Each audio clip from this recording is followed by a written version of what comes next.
So good morning, everyone. Good morning. I'm Chris Rebelo. I'm the Senior Director of Communications here at the Buck Institute. It is my extreme pleasure to welcome all of you to today's seminar, our third event in our Live Longer, Better seminar series. Today, we talk about basic research in tiny nematode worms and how they actually impact decisions that all of us make for our own health. So it'll be great. A couple quick housekeeping notes before we get started. If you haven't done so already, please put your phones on silent. And also, the fire marshal is always happy when I point out the emergency exits at the back of the room should disaster befall us. So before we get going, a question. Anybody new here to the Buck today? Great, welcome. We're so glad that you're here. So instead of me talking about our great science, I want you to hear it from the folks who actually do it. So, short video. The Buck Institute is interested in understanding aging, not only to make us live longer, but to actually alleviate and suppress the development of diseases. Chronic disease is the great health challenge of our time. Aging is the main driver of chronic disease. To eliminate chronic disease, we must harness the biology of aging so we can live healthy longer. The Buck Institute is the world's first research organization dedicated solely to the biology of aging. We work with the building blocks of biology to understand how we age. The Buck is concentrating on really trying to go to the root of the problem, so understanding that we can sort of intervene really early. The Buck Institute is probably the best place in the world to be working on aging because there's so many different aspects of aging that are being studied. It's key because no one lab can do it all. Our scientific explorers are brilliant, curious, and committed. The idea that you could actually develop drugs that slow down the aging process was really something that 20 or 30 years ago, people thought this cannot be done. Not only can it be done, but we will do it. The pieces are in place. And we are in a unique position to put them together. Our world is defined by paradigm shifts, created by scientific discoveries. The biology of aging is the next frontier. We're working toward a world where healthcare is better. It's a world where if we can eradicate the aging component to disease, we're all going to live healthier and longer. It's just an incredible vision that really will, surpass anything else that we've ever seen before. We are inviting you to a future of aging without illness. It's happening today, and it's happening here. Join us.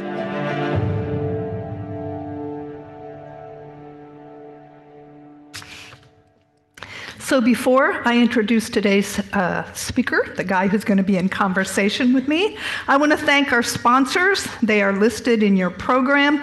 I also want to make sure all of you have little note cards. Please pose questions. At the right time, we will have a volunteer come around and pick them up, and I will get to as many of them as I can. Also, as I look at the camera, I want to welcome those of you who are on Zoom. You get to ask questions too. Just enter them in the Q&A section, not the chat session, and I'll have somebody bring those questions up to me as well. So, there we go. So, it is now my pleasure to introduce Buck Professor Gordon Lithgow, who is also our Vice President for Academic Affairs. Gordon hails from Scotland. You might have picked that up from the video, and it'll become obvious during our conversation. Gordon got his PhD from the University of Glasgow. He worked in the biotech industry in Switzerland, was a postdoc at the University of Colorado Boulder, and opened his own lab in Manchester, England, before moving everything here to the Buck Institute in 2000. So Gordon has received way too many awards for me to enumerate them. Just trust me. He is well recognized and appreciated in the field. Here's the cool thing about Gordon. If you hang out at the Buck or you go any place that does research on aging, you're going to hear this term geroscience, which is the descriptor of our field, looking at the connection between aging and chronic disease. Well, back in 2007, we got a huge federal grant here at the Buck that established the field of geroscience. Gordon was the guy who led that effort. He coined the term geroscience. Back in the day I was here, I would do a search on Google and I'd search for geroscience. It'd go, "Do you mean geoscience?" I said, "No."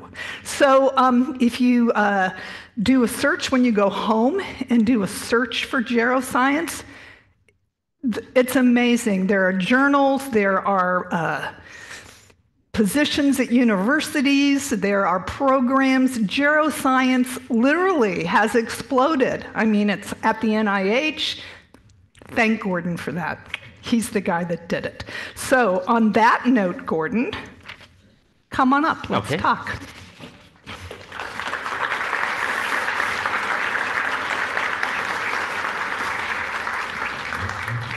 So first, before we get to the event and take your questions, Gordon's a PhD. He's not an MD, which means, please, he can't answer questions and give medical advice.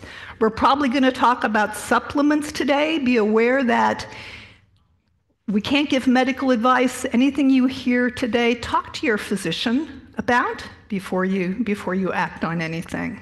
So Gordon has come up with a good challenge as our first one. We're going to talk about these tiny nematode worms. There's some on the left and some on the right. Gordon, what's your challenge? The challenge is, well, first of all, I should say these are really small. I brought about 1,000 of them here. Maybe you can see them? No. Well, fortunately, I brought a blow-up model here, which I'll show you in a second. We use microscopes, really simple microscopes, to visualize these things. And so the videos you're looking at is sitting at a lab bench looking down one of these microscopes. And you can see there's two panels here. And the challenge for you is to tell me which ones are young and which are old. You want to start the video again? Let's see. Whoop, gotta go back. There we go. What? There we go. So which ones are the young ones and which ones are the old ones? Yes, why? Because they look young, right? the ones on the right-hand side of the panel there, they're about 20 days old, only 20 days. So this is an animal that lives a very short time, and that's absolutely critical to what we're going to be talking about, is that you can measure aging and see aging happening in real time on a daily basis in a lab with a simple microscope like this. First test passed, well done. So these little worms, they've gotten some Nobel Prizes, right? Can you talk about one of them? Yeah, and I'll bring this one here, which is oh, good. 1,000-fold blow-up of a worm. And you can maybe see that actually it's transparent. You can see right through the skin. Actually, if we had transparent skin, medicine would be so advanced now. Think about all those hundreds of years trying to work out what was going on inside. Anyway, the worm has transparent skin. And so you can see all the organs and all the tissues, the intestines, the muscles, the reproductive organs. These are actually embryos, these circular objects here that look like footballs. These are embryos, or eggs growing, turning into embryos. And small size, rapidly aging, 20 days. What was the question again? Oh, I know, Nobel Prizes. Nobel Prizes. Yes. So there's a principle that I think is really worth remembering. The principle is if you're asking a complex question about biology and life, look for the simplest way to study it. So if you think about DNA, which was flashed up there, you know, there was a time where we didn't know what genes were made of. What are genes? We think they're chemicals, but it's mysterious. What is the mysterious substance that is a gene? And we didn't go around grinding up human tissues or taking human samples to answer that question. What we did, a long time ago now, of course, was to look at bacteria in a way that something in one type of bacteria could change another type of bacteria. And it seemed to be genetic, in so much it went on after generation. And so biochemists purified the substance of the gene, which was DNA. And that was done in bacteria. So you go to the simplest system. The gene was defined in bacterial viruses. So incredibly simple. And for aging, you want to go to the simplest system that ages. And this may not be the simplest, but it's the simplest real animal. It's a real animal. And so it's been studied for lots of different processes over the years. I'll just mention one that relates to the Nobel Prizes. You know, when you see a picture of a human fetus, the fingers have webbing between them up to a certain stage. And as you know, by the time of birth, that webbing has gone away. And so what kills the cells that make up that webbing? This is a programmed cell death process. Programmed cell death that takes them out. So there's a program within those cells that makes them commit suicide and leaves the fingers like this. That was discovered in worms that don't have hands. But what happened was that the scientists were able to count the number of cells in these worms, and they recognized that early on in life, some of these cells would just commit suicide. And so the process was all defined there, and the machinery was defined in the worm, and it was a Nobel Prize for 2 or 3 investigators. So I think we're up to 6 Nobel Prizes so far for the worm. So can you imagine that? I mean, thousands of people get up every morning and sit down at microscopes and play around with these things. And I've somehow been able to build a career on this and live in a nice place. It's amazing. Have a car. I mean, playing with worms. But it's a very serious thing that you go to the simplest way you can answer a biological question. And that's where the mysterious secrets are really solved. Perfect lead into this next slide. Oh, yeah. So we're going to talk about research that goes on in Gordon's lab. We talked about these worms being transparent. What are we looking at here, Gordon, and how are these worms being used? Okay, so we talked about the fact the worms live 20 days. And as was sort of alluded to in the video, and we'll talk more about this, you can extend that lifespan in the laboratory. There's people in the room here who do this on a daily basis. Extend the lifespan of the worm. You can increase it by 15, 20, 100% more. This building holds one of the records combining different genetic mutations in the worm to increase the lifespan 500%, which is amazing, but for impatient people, it's annoying. People working on worms generally are impatient and want the results quickly. So anyway, so that's the aging bit of it, right? The other thing you can do is to say, well, is there disease going on in these worms that mimics the diseases that go on in humans? And to cut a long story short, yes, you can see muscles become degenerated, just like in sarcopenia in humans. See all sorts of tissue changes that resemble things in humans. But you can also engineer the worms to be even more like humans. And a big area here is in neuroscience and neurodegeneration, where in people, and you'll have heard of the accumulation of plaques in the brain and Alzheimer's, and there's other types of amyloid plaques accumulate in different neurological diseases. So you can take the human genes that are responsible for those proteins that become plaques in Alzheimer's disease in people. You can put that gene into a worm and turn it on and see what happens. And the short story is the worms get sick. And this is a different one here. This is Huntington's disease. And so the panel on the left here, we didn't make these worms, but we use them a lot. The panel on the left is a sort of youngish worm. They're different sizes, but that's just a different magnification. So the worms on the left are young, and you can see that white signal over there. That's because we've connected the disease protein, which is called polyQ, to a fluorescent protein, so you can visualize it. Because the worm's transparent, you just go to the microscope, turn on a fluorescent bulb, and pshh.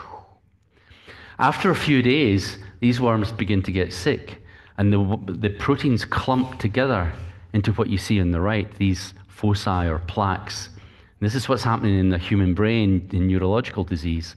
And it's absolutely clear. It's so obvious that this is happening. And you can go and you can count these things, you can measure the size, you can bring all sorts of sophisticated approaches to it. But in the end, just by looking down a microscope, you can see what happens. And then you can go off and try and find a chemical compound or a drug that stops that from happening. And you're then into a drug development for something that could be effective in Huntington's disease. So we use these different models, and we've got lots and lots of different models, over 50. Alzheimer's, Parkinson's. Yep. Great. Huntington's. And then other people in the building use the worm to study diabetes, kidney stone disease, and flies. I mean, it's amazing what you can do with these very simple animals mimicking human disease. And again, it goes back to what's the simplest way you can look at this? So they're simple, but genetically, how close are they to us? So, I mean, it is ridiculous, right, that I'm talking about these things and comparing them to humans. I get that. At the same time, the fundamental biology is very similar. So 2/3 of genes that have been described in humans as causing disease are in the worm already. They're there. And that's because it's fundamental biological processes that are at play. Now, obviously, the way it plays out in humans is dramatically different than the way it plays out in a worm. And it may be you need special ways to treat disease or prevent it in humans. Maybe. But the fundamental biology, how you get there, is mainly in the worm. So we've both got 20,000 genes on, approximately, both worms and us. That's great. So reminder, if you have questions, raise your hand. Somebody will come pick up the card and bring them up to me. I just want to make sure that everybody here is included. So I want to talk about how research moves up the chain, because obviously they're simple, but they ain't humans. So we got to go from worms to mammals. So this is a study that came out of Gordon's lab. It was published in Cell Metabolism. We were thrilled that the very prestigious journal Science chose to do a feature story on it as one of the best science stories of the year. So talk to us about this study. Okay, starts in worms. So we look at a lot of chemical compounds, looking to see which ones extend lifespan. And so it starts with the aging thing first. We always start with aging first. And this metabolite, which we all make, it's all in our tissues all the time, alpha-ketoglutarate, AKG, is one that kept popping up. In all the experiments, it kept extending lifespan. We tried it in different kinds of worms, and it kept working. We thought, boy, this is really good. And other labs tried it, and they got to work for them as well. We thought, this is one of these things where, wouldn't it be great if we had the money to actually get this into like a human trial, because it's a natural metabolite. So you can think about moving to a trial quite fast with something like that. But the intermediate stage is to ask, well, is there any evidence at all that this would work in a mammal to extend lifespan, much more human-like? And so you go to the mouse, and most of us do go to the mouse with these kind of studies first. Because they've got real tissues, they've got livers and kidneys and things that you can examine for the effects. And what we did is we took older mice, and we all make AKG, but the levels of AKG in their serum go down with age. And the reason it has the bodybuilding supplement thing here, and that's the journal article from Science, is that it's available about 200 yards away in a pillbox at the health food store. Again, I'm not advocating you take it, but it's something that's there. It's a natural product that people can take and do take. But it goes down with age in the serum. And so the question was, well, what happens if you don't let it go down with age? What happens if you restore it in the diet? And is there any possibility that that would have a good effect or not? So that's what we did. We took old mice, late teenagers, like 20 months of age, and we put them on a diet containing higher levels of AKG, and we asked what happens. And the first thing that happened was they lived longer. Not a lot, 16%. I mean, it's impressive in human terms, for sure, but compared to worms, it's okay. But what we really saw that was amazing was the health of the animals. And it's captured in this picture here where the panel on the left shows, sorry, let me go to the panel on the right first. The panel on the right are the 5 animals, 1, 2, 3, 4, 5, in a cage down in the vivarium under your feet at the Buck Institute. And these are old animals, and as they old, going back to 20 months, 22, 24, and so on, they start showing the normal signs of aging. One of the signs is that their hair goes grey. You can see there's patches of grey hair there. Their spines become bent, the kyphosis. They find it difficult to move around. You can see that they're moving around in a bit more of an awkward way. Their whiskers start to fall off. There's all sorts of, all the stuff that you would, again, like you did it with the worms, you would do it with a mouse even easier.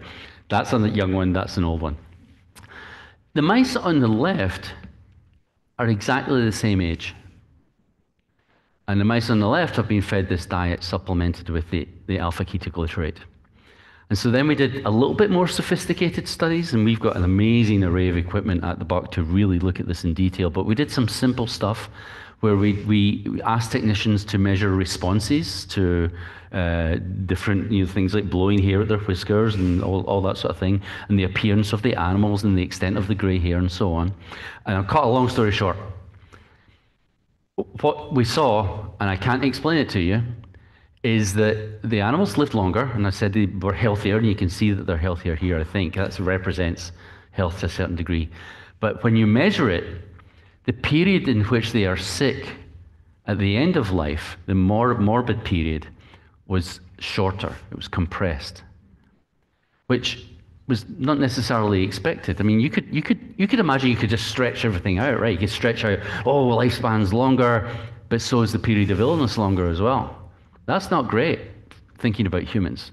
That's not great at all if you just even think about the economics of human disease. That's not what we want. Living longer isn't the goal here.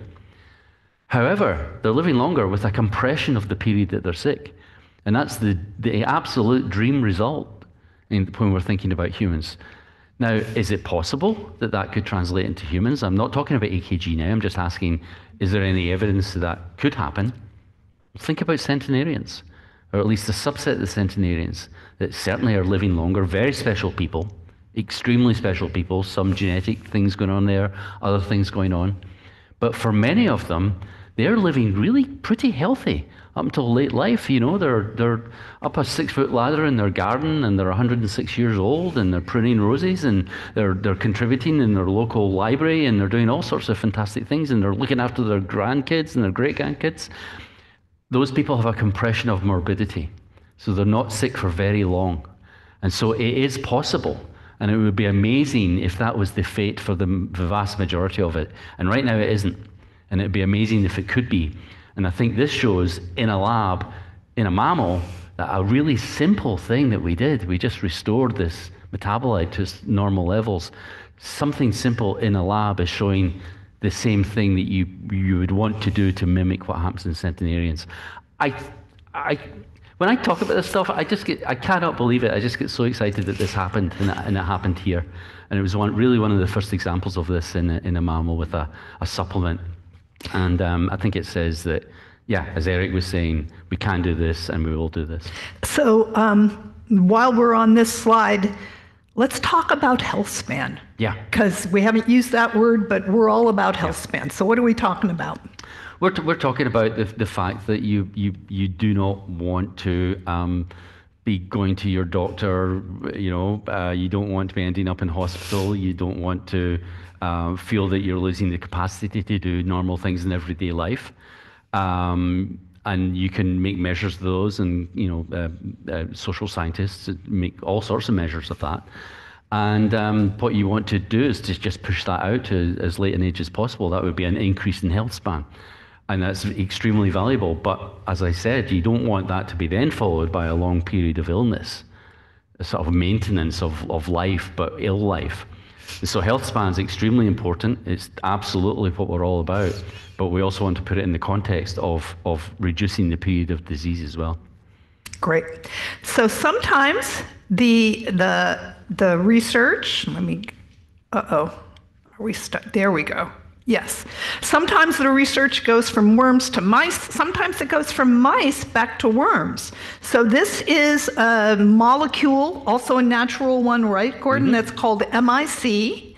It does great things for our mitochondria, which are the powerhouses of our cells. So talk to us about work in MIC and how the worm helped move that along. Okay, and the important point here is collaboration. And that's what happens in this building. You know, if you look outside, we're not on a great university campus, so we look inside to find our collaborators. I mean, we collaborate with people internationally as well, but we do a lot of stuff inside. And so this paper is a collaboration between myself and Julie Anderson's lab. And this project started in Julie's lab by a postdoc, Shankar Chinta, who did a screen in mammalian cells. So you can grow human cells or mouse cells in culture, and you can do the same kind of things we're talking about in worms. You can squirt some stuff on and see what it does. And so Shankar designed a way to look to activate this process called mitophagy, which we could explain. And he did it in cells. And I said, all right, well, you know, what do we do now? Do we go into mice? What do we do to advance this? And Manish Chamalai, a postdoc in my lab and Julie's lab, said, well, there's a whole bunch of worm things that we can do here to prove it's working through this process that you think it is. And so for a year and a half or 2 years, we moved this story into the worm. It slows down aging. It does increase this process, which is a garbage removal process. So it activates garbage removal from the cells, and it activates the removal of damaged mitochondria. I'd love to talk about mitochondria, but there.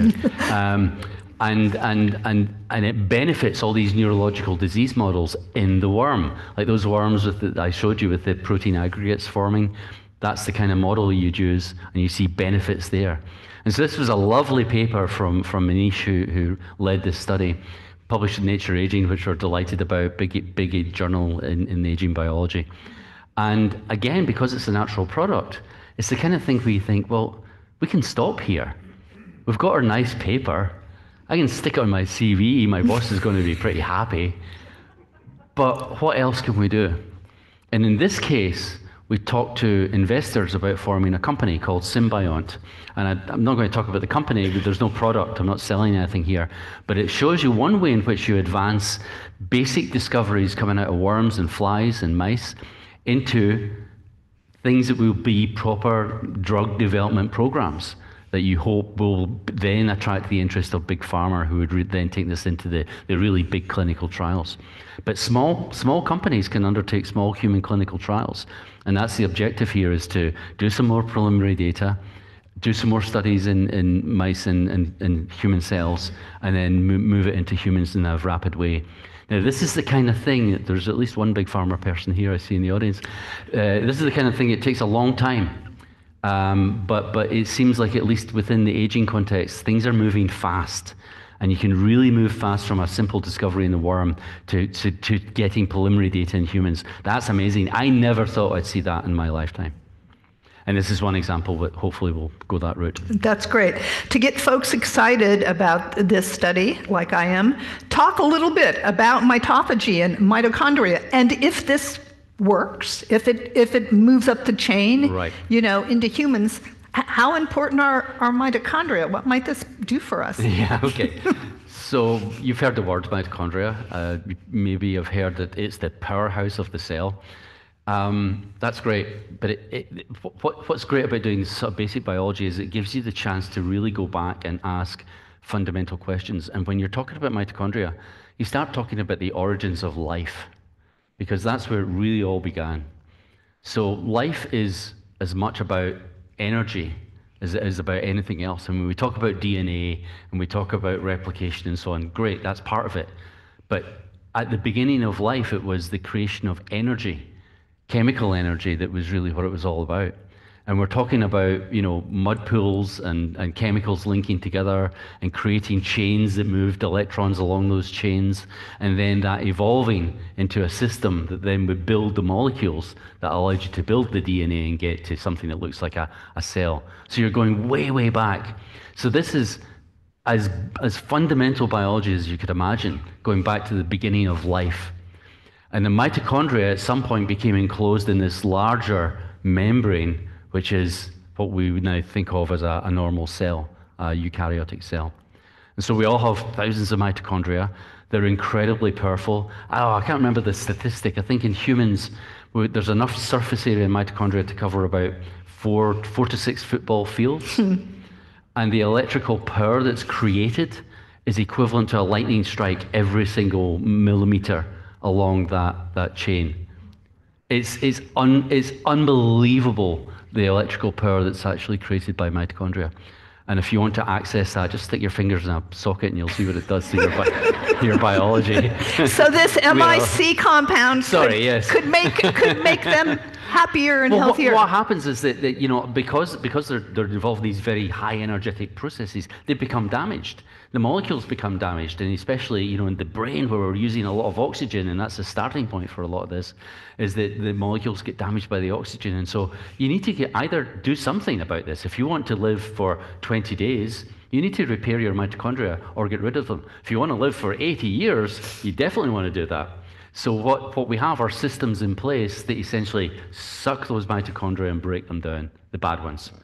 And so you think to yourself, if you could ramp that up, and this was Shankar's original idea and Julie's idea, ramp up that process with a chemical maybe, and then perhaps great things will happen. And that's exactly what's happening now.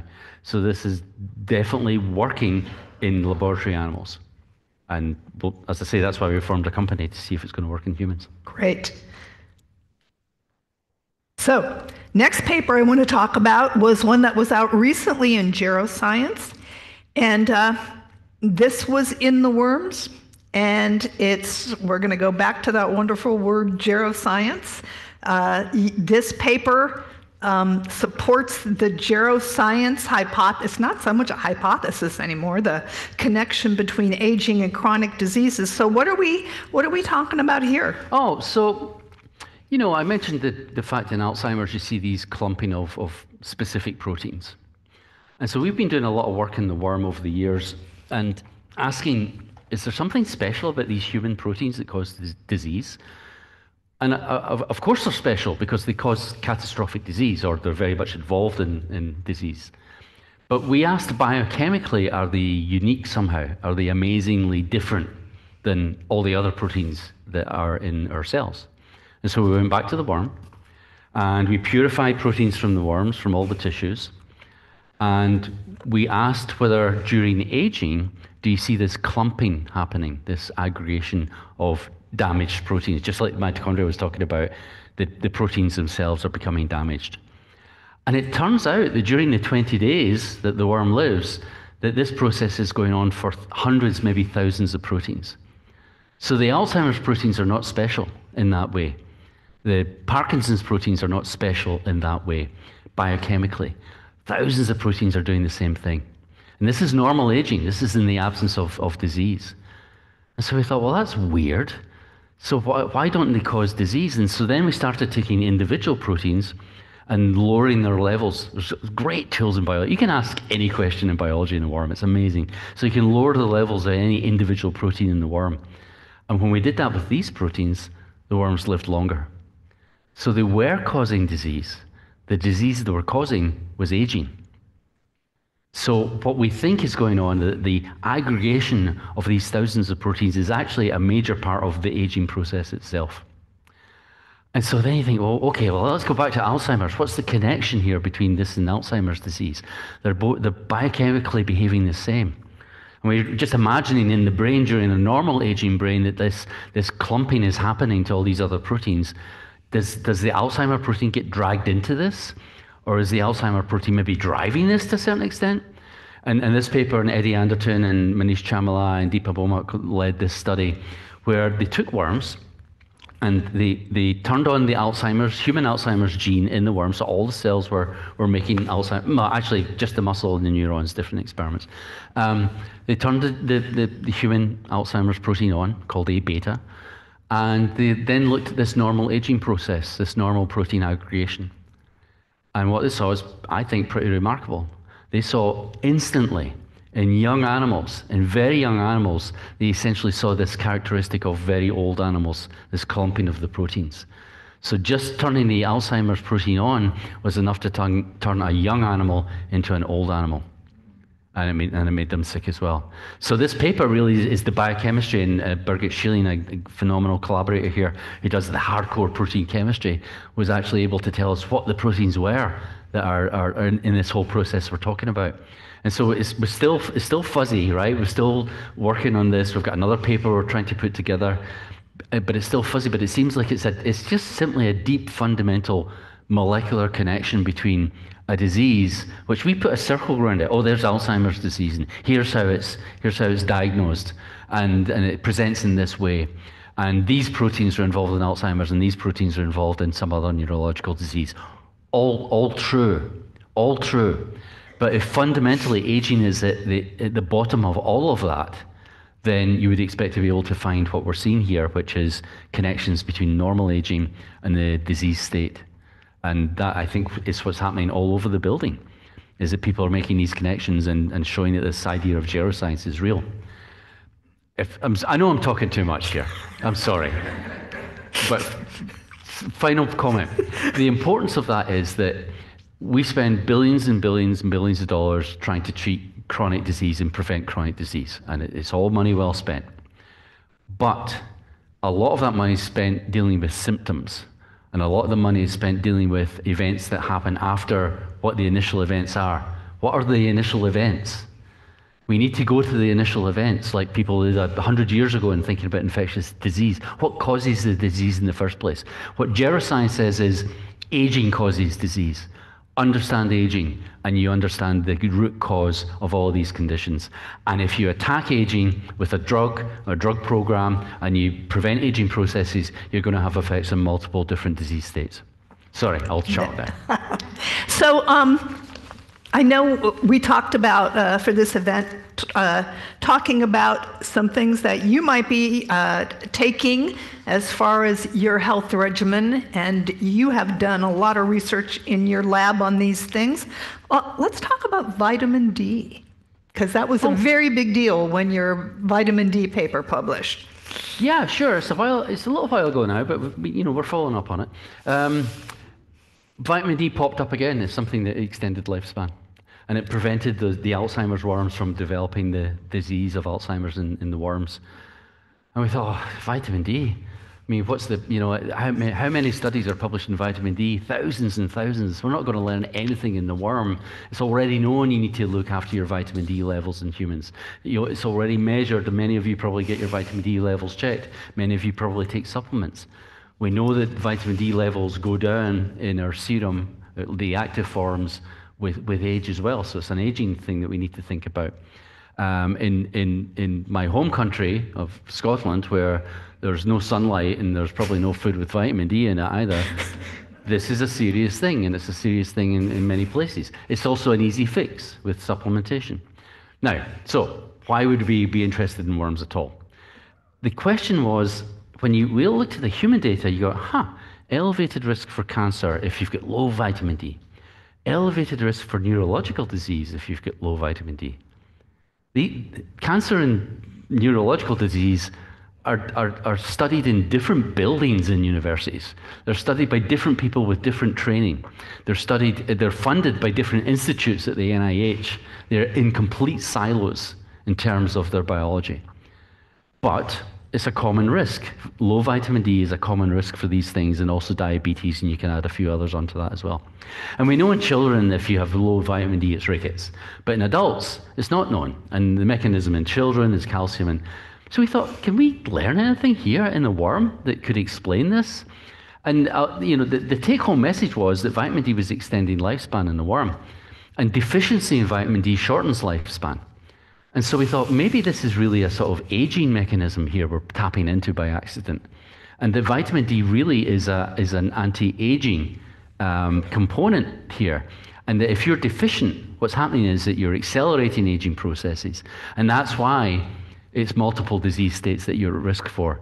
Because aging's at the bottom of cancer, it's the bottom of Alzheimer's. So fundamentally, if you slow aging, you're going to affect both those processes.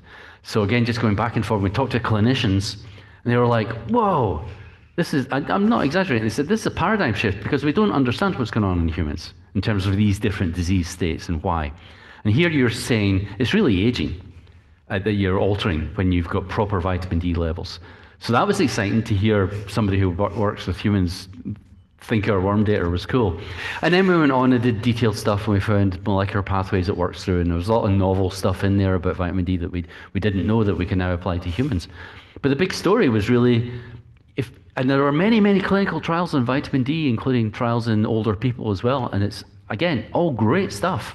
But think about ways in which you can measure aging in those studies. And there are quite sophisticated ways to start to measure aging in humans now as well in clinical trials. And so all we're saying is do that as well. Tell us if this is really about aging. And finally, I just want to say this is not an endorsement of high levels of vitamin D by any means. It's harmful at high levels. And we need to be extremely careful. Again, talking to your doctor about this.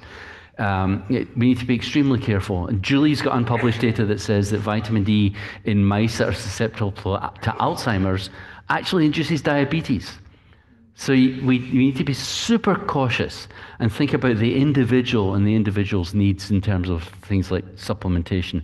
But in the bigger picture, it's just exciting to think that what's going on with deficiency is really accelerated aging. And it explains a lot. Got a great worm-related question here.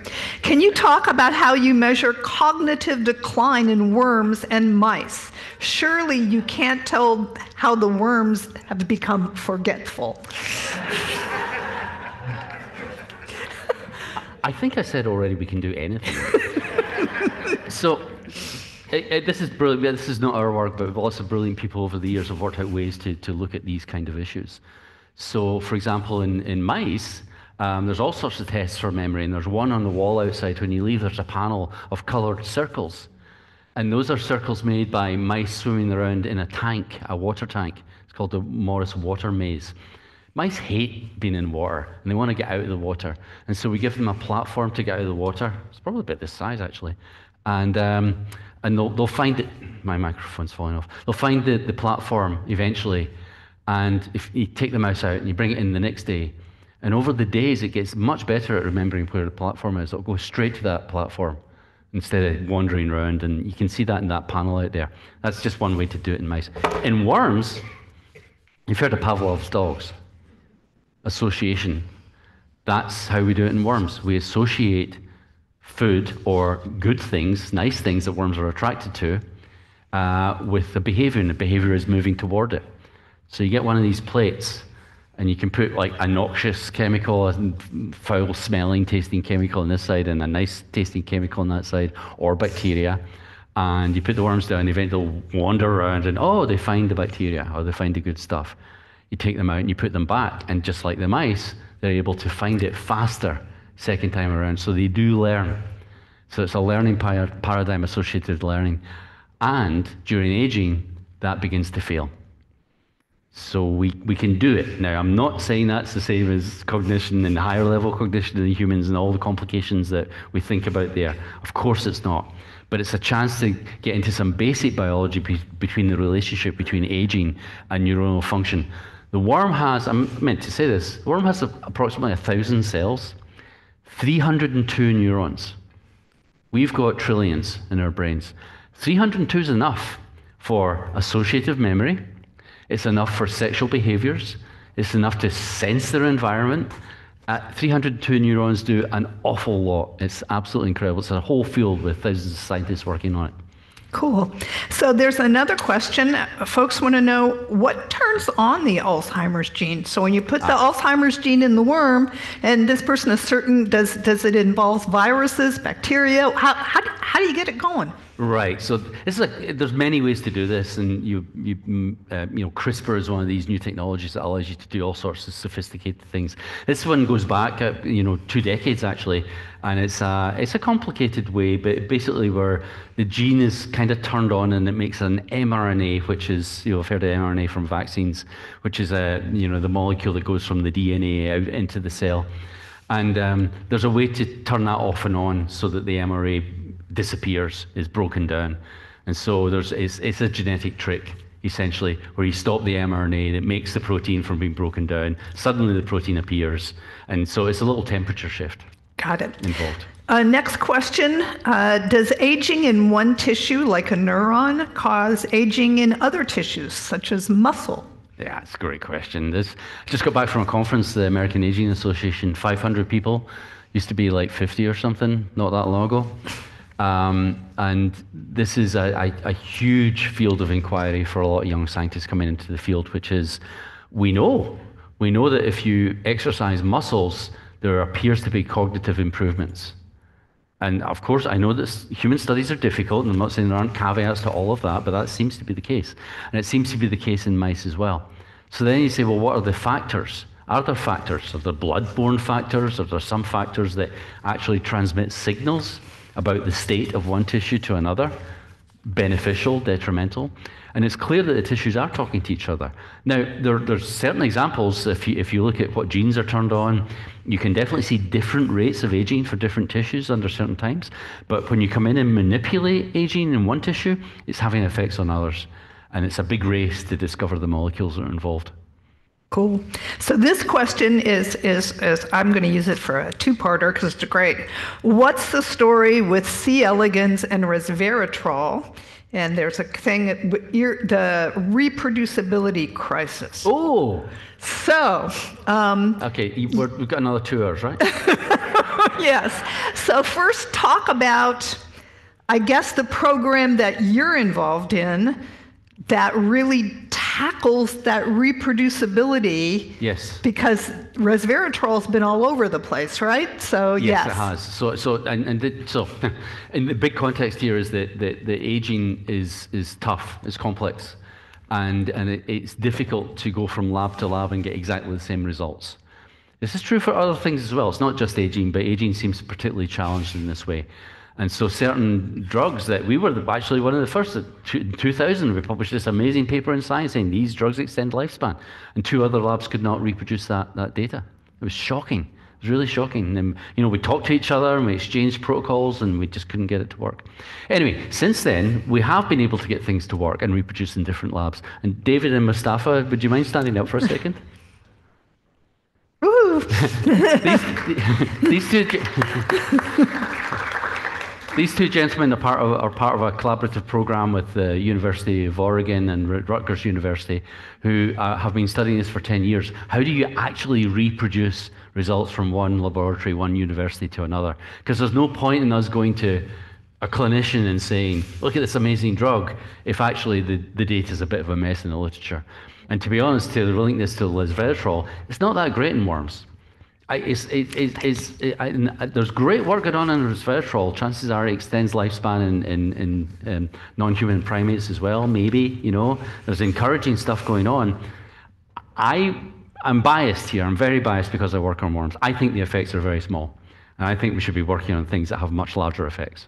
So talking about that, I want to get to the issue of supplements. And even in like those tiny worms or fruit flies, it's not one size fits all, right? When you and your collaborators look at different compounds, I think there's a key takeaway for people. What's the takeaway? Right. The takeaway is that one size does not fit all, and that the struggle here is to find things that really have this is not different from any drug, right? Every company is looking for a drug that affects a broad range of people that present with certain symptoms. And we all know there are non-responders. So why are there non-responders? And the same is true in aging in worms. There are non-responders. There are certain genetic backgrounds. So we can source these worms from all over the world, and they have different genetic backgrounds. They all look the same, identical, but they're very genetically different. And we ask, and David and Mustafa are involved in this, they ask, does this drug-like molecule extend lifespan in this genetic background and in that genetic background? Because that would be cool. If it's doing it in lots of genetic backgrounds, that's a valuable thing to know. It makes it more likely that when you go into people, it's going to be more worthwhile for more people. We looked at metformin, which you may have heard of, a diabetic drug. Lots of studies going on in metformin. Very important studies in humans. Clinical trials are happening. Large-scale clinical trials are still getting funding for, but are happening. And again, that's great, but we've shown that metformin doesn't work in all genetic backgrounds. It's not a panacea. And so that we have to think again about the individual and how the individual responds. And I was actually shocked to hear 2 colleagues who study aging in humans and human populations, and they were asked the simplest of questions recently at a conference, which was something like, well, you can at least recommend exercise, right? And both of them said, no. And what they meant was, and they explained this, I want to be absolutely clear. Exercise is brilliant. It's the best non-aging thing that we have. It's fantastic.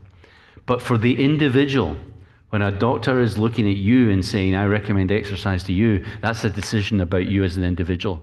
And there are many individuals that should not be exercising because they have certain, coronary conditions that are a danger right now, and maybe at some point they should. So to simply say everyone should exercise is somewhat irresponsible. And I think the same goes for all the great things that we're talking about here. All these potential drugs that are amazing, that we just have to think, that's great. Hopefully it's going to help a lot of people, both males and females. That's a huge issue as well, a massive issue. A lot of these drugs don't work in one sex or the other. But to look at the individual and say, is this individual right for this kind of aging intervention? Tons of work to be done there, and much of it going on here. So that just leads to personalized medicine, right? Ultimately, that's what we're going to need to really know what is best for each of us individually. I think so. I know that a lot of people self-medicate or take supplements, and that's fine for you. It's a free country, and if you can buy this stuff and do your own experiment, that's okay. But we need to be careful when commercial concerns come into that. And I just think that we need to think about the individual, and someone who's selling something to everyone, saying that this will slow your aging, for example, which a lot of charlatan type things say, you just have to be extremely careful, and it might not be right for you, even if it does work for some people. So I want to, it's sort of a different tack, but when you did the study with all these supplements on the worms, I read the paper. One thing that seemed to be good for most of the worms across that was something called heat shock. Oh, yeah. And saunas are a hot topic. So talk about worm saunas, people saunas, heat shock. What's that? Oh boy, this goes back a long, long time. I was in a lab in Colorado when I was a young postdoc, and I had hair and I was good looking. So a different world. And but what I noticed back then was that and I won't explain why we're doing this, but if you exposed these worms in these little plates, you take these little plates and you put them in an incubator where the temperature's been ramped up, and you leave them in there for a couple of hours, and you bring them back out again, they live longer. They live longer than the worms that have never been in there. Now, if you put them in there and you leave them in there, it kills them, right? You don't sit in a sauna for 2 weeks. And so actually the lab has spent a lot of time studying this process and what's going on there, what defense processes are being turned on, and that's what's happening. Basically, molecular defense processes are being ramped up by the exposure to a little bit of stress. It's what my grandmother said, it's a little bit, what is it? What doesn't kill you makes you stronger. It's that principle, and this goes for small amounts of acute stress. And exercise is a good example, really. Exercise, a lot of components of exercise are stressful. And the question was heat shock. Oh, saunas, yes. Saunas. So does it apply to people? Obviously, I don't know. It's beginning to pick up again. Like there was a period of time where people were looking at exposure to heat before surgery. So localized exposure of individual organs before you conducted surgery. There's a literature there. It's interesting, but it's not this global heat shock kind of thing. But there are statistics, I can't bring them to my head at the moment, showing that the people who use a sauna regularly or hot tub regularly have better health outcomes. So there are a couple of papers on that, which just makes me giggle to think that we were doing that 25 years ago with worms. So I know researchers aren't crazy about doing predictions, but somebody wants to know, what's your prediction? When will we have the first real treatments that are available that are going to be able to prolong health span in humans? Okay, so let me answer it 2 ways. Yes. So the first one is we've had treatments that prolong lifespan in humans for over 100 years. vaccines, antibiotics, and so on, and all statins going into modern times, all of the fantastic drugs that have been developed. COVID vaccine, let's not talk about yesterday. COVID vaccines. So we do have drugs that prolong lifespan and improve health in general, so that for a long time. I would focus that question to, when are we going to have drugs that target aging, that then affect maybe multiple diseases? That's the sort of geroscience idea, that you go after the aging component first. And I don't know, arguably we don't have one yet. I'm not saying there isn't human data out there that suggests we're on our way with metformin and so on. I think it's all good, and we are probably on our way. We don't have the blockbuster yet. And there are hundreds of companies, many have spun out of the buck, probably about 10 or so, who are focused on this idea of target the aging process. Judy Campisi, who we heard from the beginning there, was involved in the formation of Unity Biotechnology, one of the first companies that targeted this process called cellular senescence, an aging process. And it's become quite a big biotech company. So it's happening. And one of these 100 companies is going to be the first to really show that you target aging and you see improvements across the board in health. So we always get this question. I think it's a good one for our researchers. What do you do personally to support your own health span? Right. Okay. So yes, I do exercise, and without clearing it with my doctor, I must say. But I do exercise now. I feel the benefits of exercise. I've been doing it for a long time. I need to do more. We all feel that way, I think. But it's clearly beneficial for most people, and so I certainly do that. I have a diet that's rich in vitamin D. I don't get it checked as often as I should, but it's there. I don't take the supplements, to be honest. I don't even take the AKG supplement. I'm kind of a little bit hard-nosed about, I want to see the double-blind clinical human trial before I do something myself.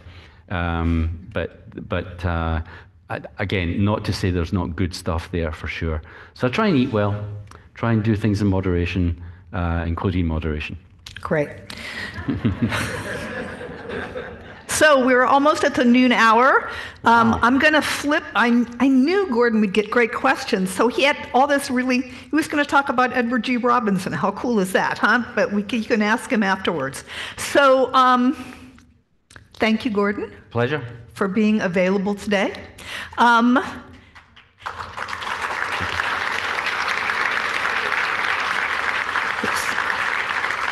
So here's what's going to happen next. You're going to get an email in the next bit of time that has a link to today's video in case you want to watch it again or share it with friends. We're also going to have instructions for you to sign up, how to sign up for our next seminar, and a short survey. We really would love to get your feedback so we can make these sessions as good as possible.